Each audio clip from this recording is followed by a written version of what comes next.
tuchukulie unde ilikuwa ya shares. Mashares. Ukasema kama shares zenu kidogo tutapanga line mwende nyuma. So ukizungumzia Mkisii sasa hivi tunapoendelea kupanga, mnapoendelea kupanga vile serikali itakuwa. Sasa share ya watu wa Abagusi iko wapi? Na ni ngapi? Sasa kwa hii arrangement. Hiyo unajua serikali ndugu yangu inatafutwa kwa mpangilio. Na kila mtu anaunga serikali mkono apange maneno yake na interest zake.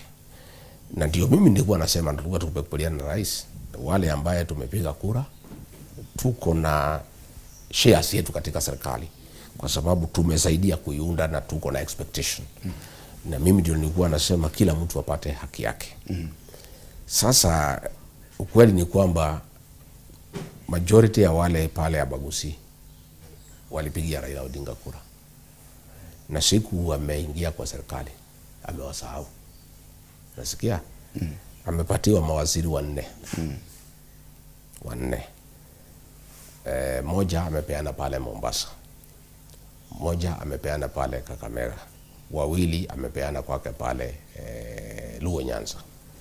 Kama angekuwa muungwana hao wa Kisii walimpigia kura, angechukua moja wapatie moja.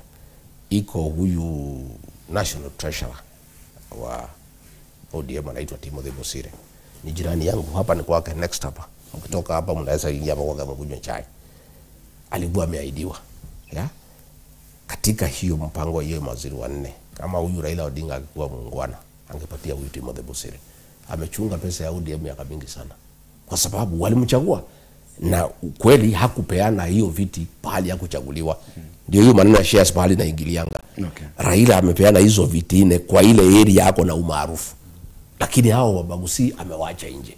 Amepeana pale Pwani, amepeana kwao pale, amewacha nje. Kwa hivyo tukiendelea mbele na tutakuwa tukizungumzia hili jambo, lazima jamii ya Wabagusi jipange vizuri, ikuje kwa meza ya kitaifa na ikuje direct isipitie kwa broker. Kwa sababu shida yenu pale ni kupitia kwa broker. Nyinyi ni watu ambao mko na kura za kutosha. Za kuja direct kwa meza ya kitaifa, mpange maneno yenu hapo. Saa ile watu wanakubaliana vile serikali itakaa, kuwe na mtoto wenu wameketi pale. Lakini imekuwa kwa miaka mingi mnapitia kwa Raila Odinga.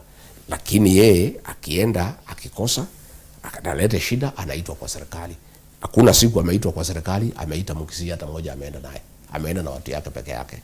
Kwa hivyo jambo langu leo ningetaka kuambia Wakisii, tafadhali tunapanga serikali sahihi. Mkuje kwa meza ya kitaifa direct. Na mimi sioni kwa nini mpitie broker. Kwa sababu nyinyi mko na watoto wamesoma.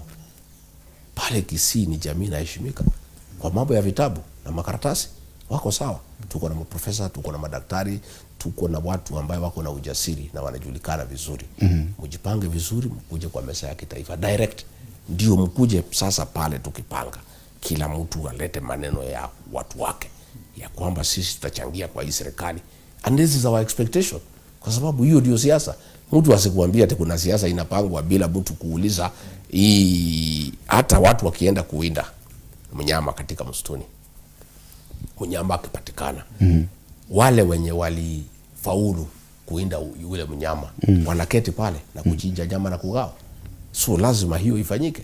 Na shida ya jamii ya Abagusi ni kwamba mmekuwa mkija kwa meza ya kitaifa kwa ugawaji wa mali na interest zingine kupitia kwa broker mtu ya tatu.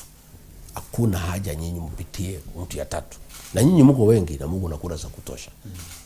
Na ile nisikia Raila akimwambia nyinyi ati kura zenu hazitoshi. Hiyo ni kukosea jamii heshima. Kwa sababu hata zake hazitoshi. Zake zinatoshanga kwa sababu ya kuongezewa za Wakisii. Hata yeye akichukua zake yaongeza Wakisii watafaulu. Kwa hivyo hiyo ni kukosea jamii heshima ambaye imekuunga mkono miaka mingi. Kwa sababu hata yeye akichukua zile za Luo Nyanza peke yake, hakuna pahali anaweza enda. Kwa hivyo charity begins at home. Na hiyo alikosea Wakisii heshima. Na ni makosa kubwa sana kwa sababu wamemunga yeye mkono miaka mingi sana. Kwa hivyo kuja kuambia watu wamekuunga mkono ati nyinyi muache huyu Matiang'i wenu wawache, hakuna pahali anaweza enda.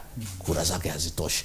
Kura ya Wakisii ile iko pale Nyamira, ile iko Kisii, ile iko Nakuru, ile iko Mombasa, ile iko hapa Nairobi, ile iko hapa ile iko Kitale, ile iko Kajiado. Almost 2.5 million. hiyo kura ni sawa sawa na ile ya William Ruto. William Ruto yake ni kama hiyo, na akiwa na hiyo yake aliunganisha, amekuja kwetu, tumemuongeza, amekuwa rais wa Kenya.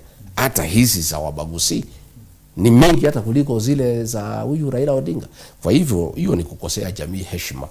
Watu ambao wamekuunga mikono miaka hii yote kwenda kuambia amesikia mtoto yao pia anataka kuwa rais, na kuwakemea na kuwatukana na kuwachekelea ati huyu mtoto wenu hakuna pahali anaweza enda, ati kura zenu hazitoshi.